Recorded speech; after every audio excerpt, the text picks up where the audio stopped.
little bit more challenging as time went on, and I had to try to be a little bit more creative in finding properties and stuff. So I signed up for a group called Invest Club for Women.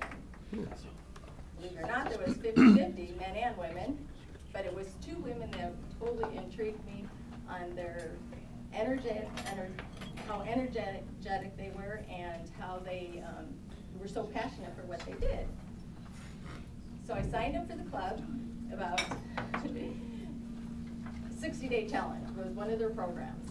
So I went in there not knowing what I was getting into, and sure enough, there was over 100 people in the club. Well, 22 of them signed up for the 60-day challenge. Week 2 was eliminations. They were down to 14 people. I'm going to tell you, I'm going to give you a little brief summary on what we did in the 60-day challenge through the weeks of doing the program. Week 1, we had to make 100 phone calls. Oh, that was not for me. Call people that are interested in selling their homes, research it. We had to go through Craigslist, newspapers. It was very challenging for me to find the people. Well then, I have to tell you this little story. I mean, I have people hang up on me, tell me I was only out to steal their house.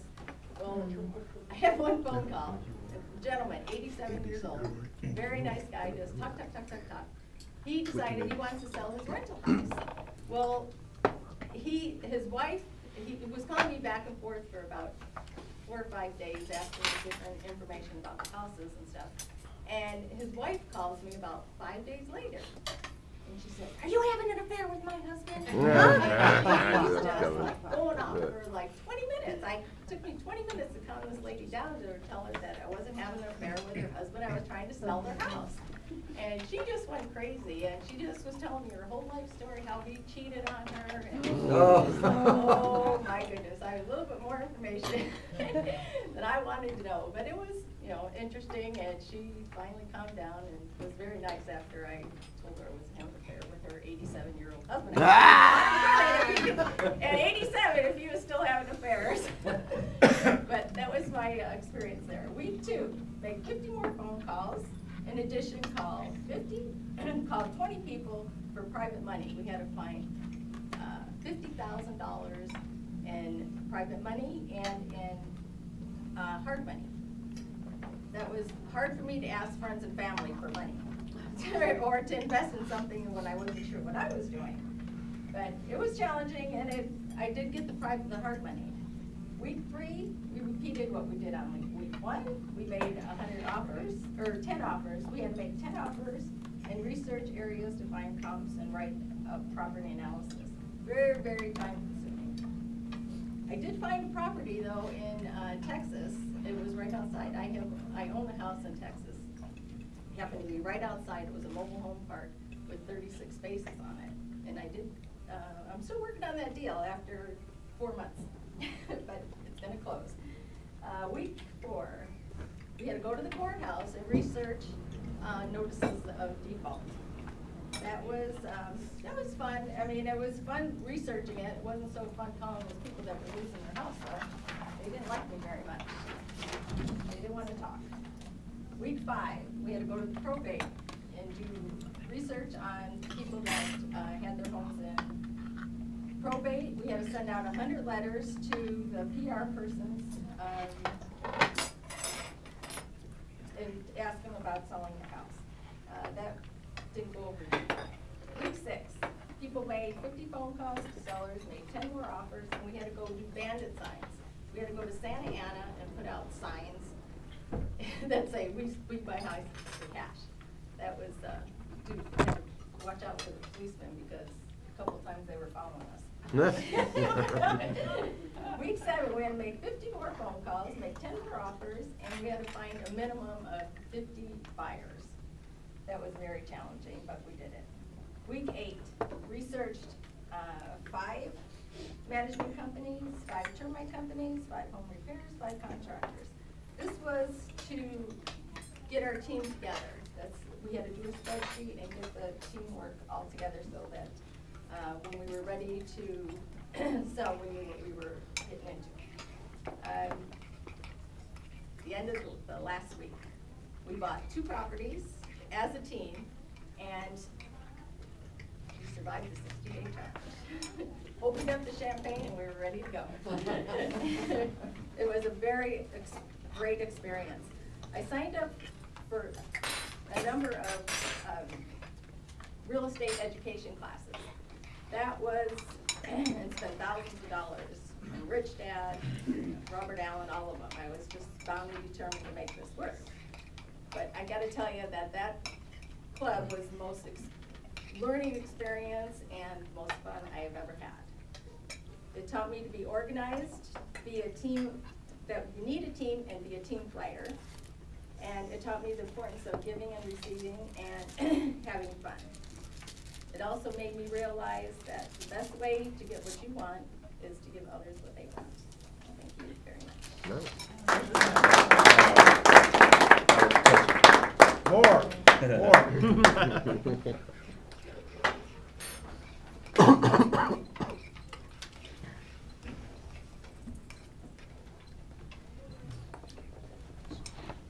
Thank you, Ann. That was very insightful.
Okay. Our next evaluator is Cindy, and she will be introducing Paul.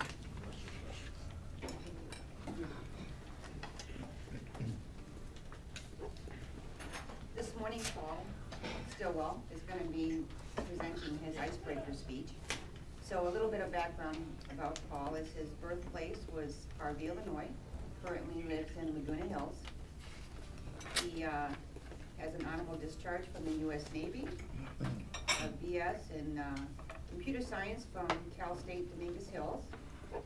Some of his hobbies that he enjoys is golf, reading, coaching and leadership programs, and travel, playing guitar. His work experience includes business development director for Screaming Daily Deals, part-time golf teaching, and professional side of business and prepaid legal. He is the oldest of 3 boys, and he joined Toastmasters, as similar to what we have all done, to be proficient in speaking in front of groups and position himself, better position himself to be a motivational speaker. His speech today, the title is Being Unstoppable, A Life of Participation on the Wings of Angels. So I'd like to introduce Paul Stillwell. Thank you, Cindy. Mr. Toastmaster, ladies and gentlemen, and friends, it is by the grace of God that I do stand here before you today. I have a mentor and one of my favorite authors, Zig Ziglar, who said it so well. I am blessed and highly favored, and today I'm truly blessed to be here. You know, when we take on an exercise such as this, and I'm sure you'll agree, we always learn something new about ourselves. And what I learned about myself in going through the exercise and going back through my life actually prompted what my title of my talk is this morning. It all started in Harvey, Illinois. My mother, who is my hero, Helen Stillwell, so appropriate for the table topic today, was flat on her back.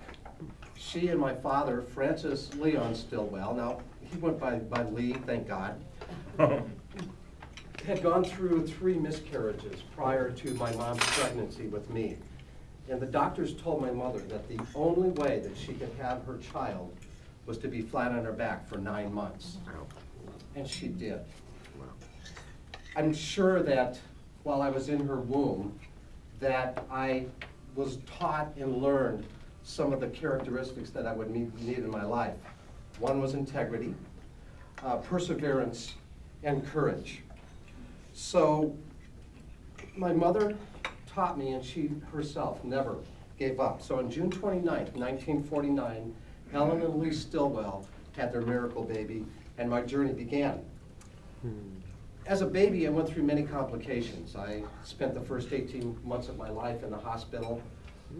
I contracted pneumonia. I even was pronounced dead at one time. God had other plans. He sent his army of angels to my side, and my journey began. 2 brothers followed, Gregory Lee Stillwell and Michael George Stillwell, and our family began their lives in Flossmoor, Illinois, a suburb of Chicago. We were a fairly functional family. We went to church together, we ate together, we went on family vacations. Dad was the bread earner, mother stayed home, and she took care of the family and raised the kids.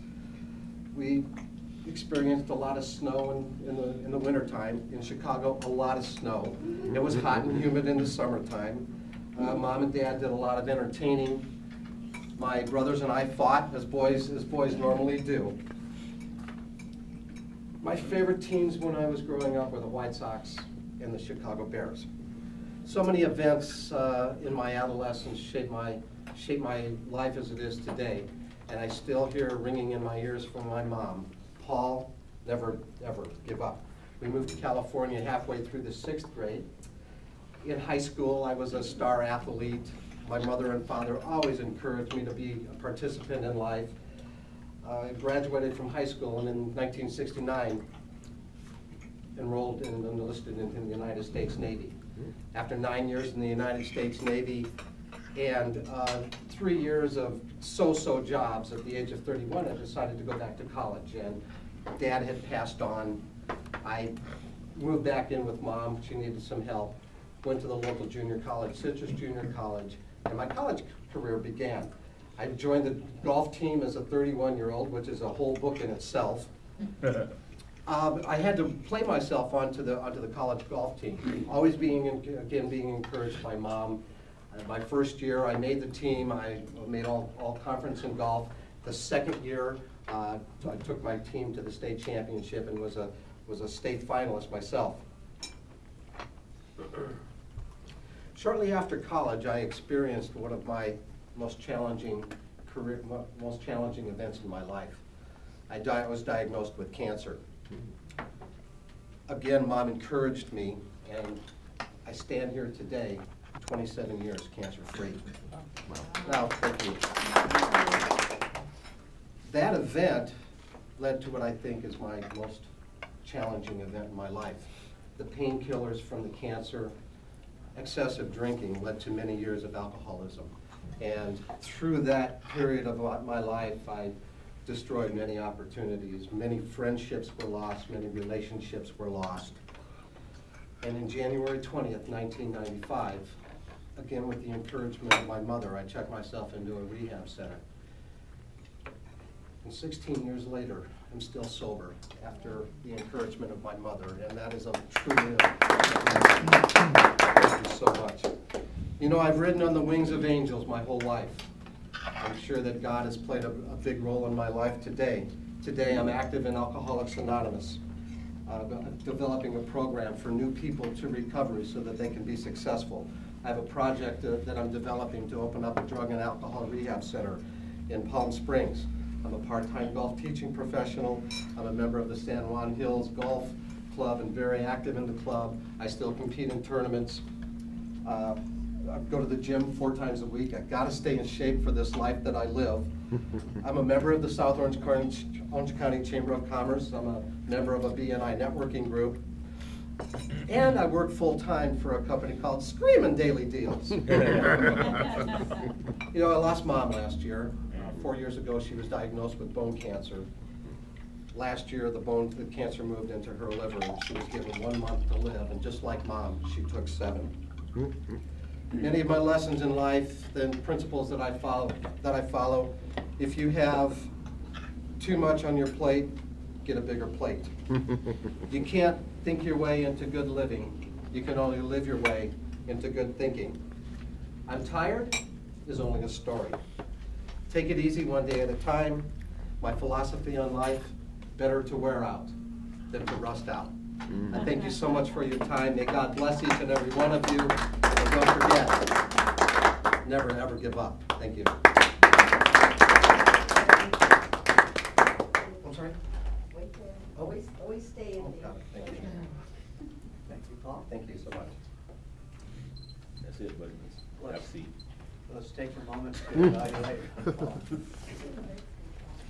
Awesome.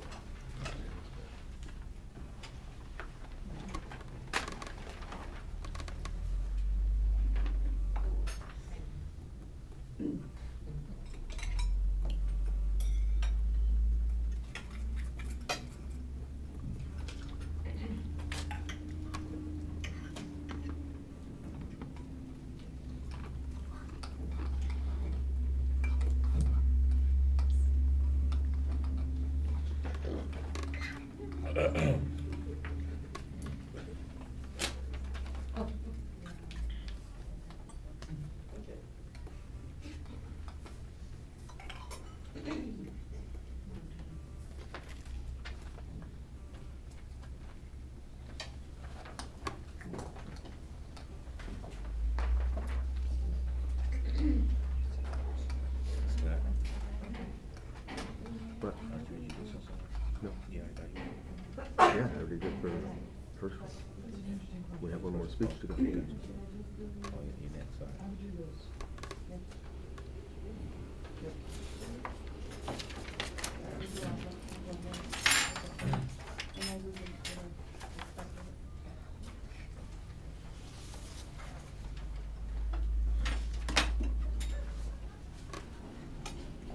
All right, at this time, we'd like to introduce Diane Eisner to introduce Susie. I'd like to introduce Susie Stojanowski. Susie has been a Toastmaster for almost 2 years now. She is a charter member of OC Toasters and served as our first president. Susie has completed her CC and CL manuals as well as one of her AC manuals. With just 4 more speeches to go to achieve her advanced communication levels, Susie will be delivering speech number 3 from the Advanced Communication Series of Persuasive Speaking. Her objective is to deliver a proposal advocating an idea or course of action. Why sponsor new members to OC Toasters? Please welcome Susie.